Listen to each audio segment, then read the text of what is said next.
Well, hi. Um, how have you been? It's been a hot second. I got really busy and making videos took a real backseat. Can you even hear me? That microphone was way back there. Anyway, yeah, making videos took a backseat, but my art did not take a backseat. Anyway, I thought I would do a little update video slash like what's coming up too. Okay, first of all, first of all, you know what? We're gonna roll with it. It looks a little Victorian, right? Um, what's happened since we last talked? I did the Stansbury Front Trail with some girlfriends here, which was a 3 day, 2 night backpacking trip that I've been wanting to do. And that was a great experience. Did learn some things about cows. There were many, many cows on that trail, many more than we thought there would be. And although many people, I think, consider cows to be fairly docile and not a big deal to walk past, um, we can attest that sometimes that's not the case. They actually can be quite crotchety, especially if there's kids involved. By kids, I mean calves, obviously. Yeah, they can be really crotchety. They were so not cool with us walking by, and one of my friends got chased by a cow. It's not funny, except for it kind of is, only because she got away relatively unscathed. Although she did eat shit in the sagebrush, which ultimately is what scared the cow away. So one could argue that just any quick, unforeseen movement that the cow finds surprising is going to work. Um, anyway, that was a female cow. We did have a couple stare downs with some bulls as well, which was also scary. So anyway, all that to say, a really amazing trail, gorgeous, brutal on the second day especially.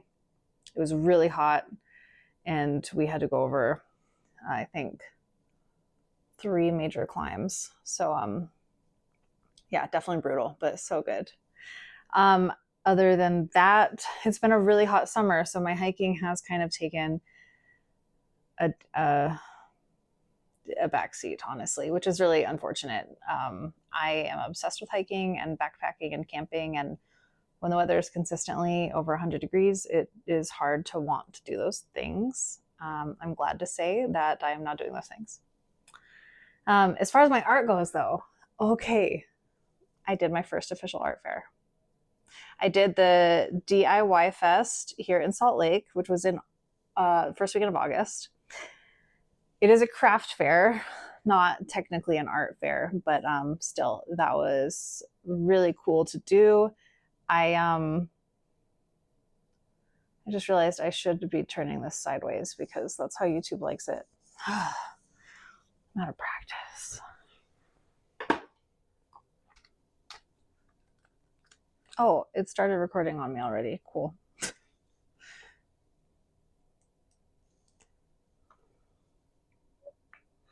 Oh, oh my God. Who's gonna my my bleeping YouTube channel if I cannot even.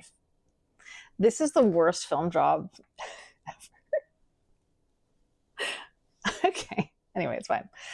Anyway, yes, I did a craft fair, the DIY Fest here in Salt Lake City, and it was a really, really good learning experience. Um, I didn't make like a ton of money, but that's okay. I'm gonna be easy on myself because first of all, it was my first one ever. I was totally new to setting it up and what layout would draw people in more. I had a pretty small booth too, 5 feet by 10 feet. So basically, when people come in to your booth, you're right there. Like they have no browsing privacy at all, and I don't really know how to fix that. But anyway, a lot of my friends came and were really supportive. I made some friends, some fellow artist friends, and that was very exciting for me. They had a lot of really good advice, and I feel really lucky to have made those friends and learned things. But one major thing I learned was that craft fairs are very different from art fairs. You would think that somebody who's been dabbling in art for a really long time would have known that. And yet, it's something that I've never actually considered. So I learned that my stuff might actually do a lot better at an art fair, like a true art fair, not a craft fair. The reason is because people go to art fairs specifically to find originals and prints. They're maybe ready to purchase an art piece for their home. And a craft fair, people are often kind of a different mindset, right? They're usually not coming to a craft fair thinking I'm going to buy an original painting for my home. They're probably thinking I might find some really cool jewelry here, or some pottery, or any other crazy creative thing that people put together. So that was really good to learn. I hopefully will be able to apply that stuff moving forward. In other news, I have gotten another commission request, which is very exciting. And I officially have a website.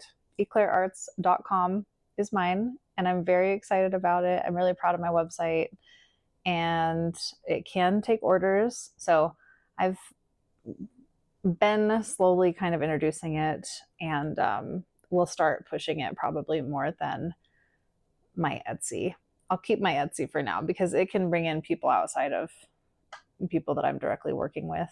But yeah, very cool to have a website, especially because I've heard that Etsy can get kind of squirrely sometimes. One other thing, sorry, that I learned at the craft fair. People are really into fruit and vegetable art for their kitchens. Makes sense. It's adorable. I also love it. And keeping up with the trends is really helpful. For example, I didn't want to be staring down everybody walking past my booth, so I decided, okay, well, I'm going to do some little sketches. I started doing little sketches, and one thing that popped into my mind was Jimothy, the raccoon in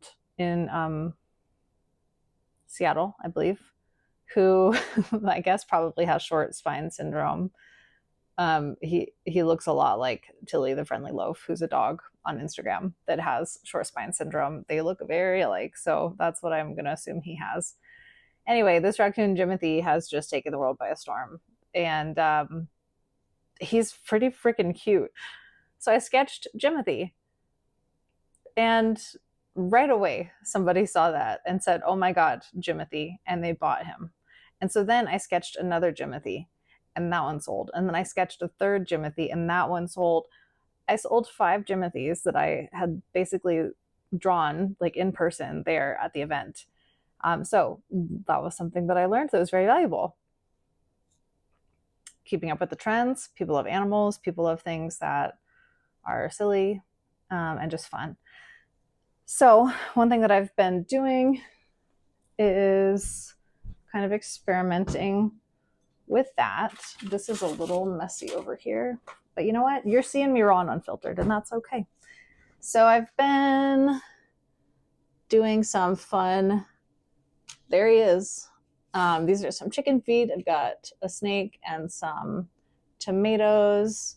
And you can see here that I've been also dabbling in how to make fun, like colorful art, and in little form too, because that's obviously more cost effective for people.